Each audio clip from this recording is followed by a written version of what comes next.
জয় হিন্দ, জয় ভারত। 23শে জানুয়ারি নেতাজির জন্মদিনের দিনই পালিত হতো গুমনামি বাবার জন্মদিন। এরপর 1965 সালে নেতাজির অন্তর্ধান রহস্য উদ্ঘাটন করতে যাওয়া প্রধানমন্ত্রী লাল বাহাদুর শাস্ত্রীর এক হোটেলে নিজের কক্ষে তিনি মারা যান। ব্রিটিশ ঔপনিবেশ শাসনের অন্যতম প্রধান বিপ্লবী নেতাজি সুভাষচন্দ্র বসু।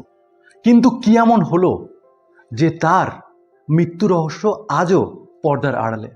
2024 সালের ভারত আজকে এত সুউন্নত, তারপরও নেতাজির অন্তর্ধান রহস্য কেন রয়ে গেল অমীমাংসিত? নমস্কার, আমি সুমন। আজকের ভিডিওটা নেতাজির অন্তর্ধান রহস্য ঘিরে। নেতাজির অন্তর্ধান রহস্য নিয়ে যে 3টি মতভেদ প্রচলিত আছে, তার মধ্যে প্রথম হলো 1, 1945 সালের 18ই আগস্ট তাইওয়ানের এক বিমান দুর্ঘটনায় নেতাজির মৃত্যু। আর 2, রাশিয়ায় স্তালিনের কারাগারে নেতাজির নির্যাতনে মৃত্যু। 3, সাধু হয়ে ভারতের বুকে ফিরে আসা। 1942 সালে জাপানের সহযোগিতায় রাসবিহারী বসুর নেতৃত্বে গড়ে ওঠে আজাদ হিন্দ সরকার।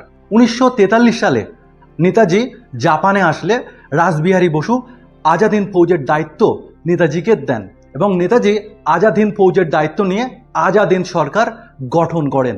জাপানের হিরোশিমা ও নাগাসাকিতে মার্কিন যুক্তরাষ্ট্র পারমাণবিক বোমা আঘাত করলে নেতাজি আজাদ হিন্দ সরকার নিয়ে চলে আসে সিঙ্গাপুর, যে আজাদ হিন্দ সরকারকে 11টি দেশ স্বীকৃতি দিয়েছিল। তো জাপান যখন মার্কিন যুক্তরাষ্ট্রের কাছে আত্মসমর্পণের সিদ্ধান্ত নেয়, তখন নেতাজি সেই আত্মসমর্পণের বিষয়ে আলোচনার জন্য জাপানে যাওয়ার সিদ্ধান্ত নেয়। এই জাপানে যাওয়ার পথে 1945 সালের 18ই আগস্ট তাইওয়ানের তাইহোকু এয়ারড্রোমে এক বিমান দুর্ঘটনায় নেতাজির মৃত্যু হয়। 1947 সাল দেশ স্বাধীন হবার ঠিক 10 দিন পর এক সাংবাদিক সম্মেলনে এক সাংবাদিক জানান তার একজন সহকর্মী নেতাজিকে দেখেছেন সাইগনে।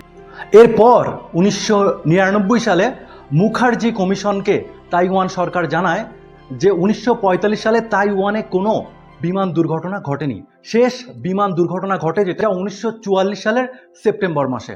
এর দ্বিতীয় তথ্য থেকে জানা যায় যে পূরবী রায় নামের এক গবেষক, তিনি নেতাজি নিয়ে যে গবেষণা করেছিলেন তার থেকে তিনি যে নথি তৈরি করেন, সেই নথিতে লেখা ছিল যে 1956 সাল পর্যন্ত নেতাজি রাশিয়াতেই ছিলেন।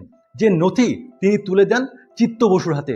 চিত্ত বসু সেই নথি নিয়ে রাজধানী এক্সপ্রেসে দিল্লি যাচ্ছিলেন এবং দিল্লি যাওয়ার পথে চিত্ত বসু রহস্যজনকভাবে মারা যান। চিত্ত বসুর কাছে থাকা সেই নথিগুলো আকস্মিক হারিয়ে যায় রহস্যজনকভাবে। এরপর 1965 সালে নেতাজির অন্তর্ধান রহস্য উদ্ঘাটন করতে যাওয়া প্রধানমন্ত্রী লাল বাহাদুর শাস্ত্রীর এক হোটেলে নিজের কক্ষে তিনি মারা যান।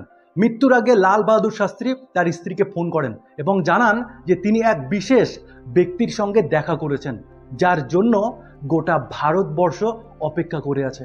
60-এর দশকে নেতাজি সুভাষচন্দ্র বসু ছাড়া ভারতবাসী আর কারোর জন্য অপেক্ষা করছিল না।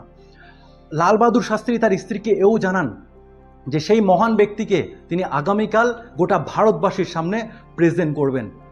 কিন্তু সবথেকে আশ্চর্যের বিষয়, প্রধানমন্ত্রী হওয়া সত্ত্বেও লাল বাহাদুর শাস্ত্রীর নীল হয়ে যাওয়া মরদেহের কোনো ময়না তদন্ত হয় না এবং তার দেহের দ্রুত সৎকার শুরু হয়ে যায়।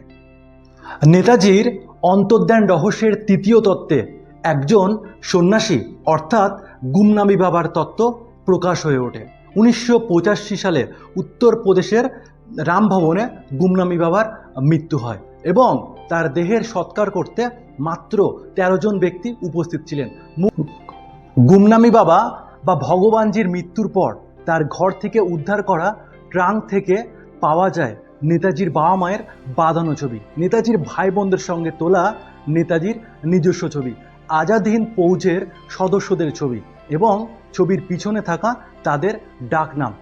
এছাড়া পাওয়া যায় নেতাজির গোল ফ্রেমের চশমা, দ্বিতীয় বিশ্বযুদ্ধের ফ্ল্যাশ লাইট, রোলেক্স ঘড়ি, portable Belgium typewriter, Japanese water filter. 23শে জানুয়ারি নেতাজির জন্মদিনের দিনই পালিত হতো গুমনামি বাবার জন্মদিন এবং তার জন্মদিনে যে চিঠিগুলো তার কাছে আসতো সেই চিঠিগুলোতে সবাই ভগবানজিকে নেতাজি হিসাবেই সম্বোধন করত। মুখার্জি কমিশনের আর এক তথ্য থেকে জানা যায় যে নেতাজির গলার স্বর এবং ভগবানজির গলার স্বর একই। এবং আরও একটা তথ্য পাওয়া যায়, সেটা হলো যে তাদের হাতের লেখা আলাদা হলেও ফরেনসিক রিপোর্ট থেকে আসা তথ্য অনুযায়ী জানা যায় যে দুটো হাতের লেখাই একই ব্যক্তির। 1985 সালে 16ই সেপ্টেম্বর ভগবানজির শেষকৃত্য সম্পূর্ণ হয় সরজু নদীর তীরে এবং 1985 সালের 25শে অক্টোবর নয়ালোক পত্রিকায় লেখা হয় যে অজ্ঞাত পরিচয়ে থাকা সুভাষচন্দ্র বসু আর বেঁচে নেই। যদি ভিডিওটা আপনাদের ভালো লাগে আর এই তথ্যগুলো যদি আপনাদের মনে হয় যে এগুলো সবার জানা উচিত ভারতবাসী হিসাবে, তাহলে এই ভিডিওটা অবশ্যই শেয়ার করবেন। যদি আপনি এই চ্যানেলটাতে প্রথম হয়ে থাকেন তাহলে অবশ্যই এই চ্যানেলটা অবশ্যই সাবস্ক্রাইব করে দেবেন। জয় হিন্দ, জয় ভারত, সবাইকে স্বাধীনতা দিবসের অনেক অনেক শুভেচ্ছা। যদি এই পেজটাতে আপনি প্রথম হয়ে থাকেন অবশ্যই এই পেজটাকে সাবস্ক্রাইব করে যাবেন।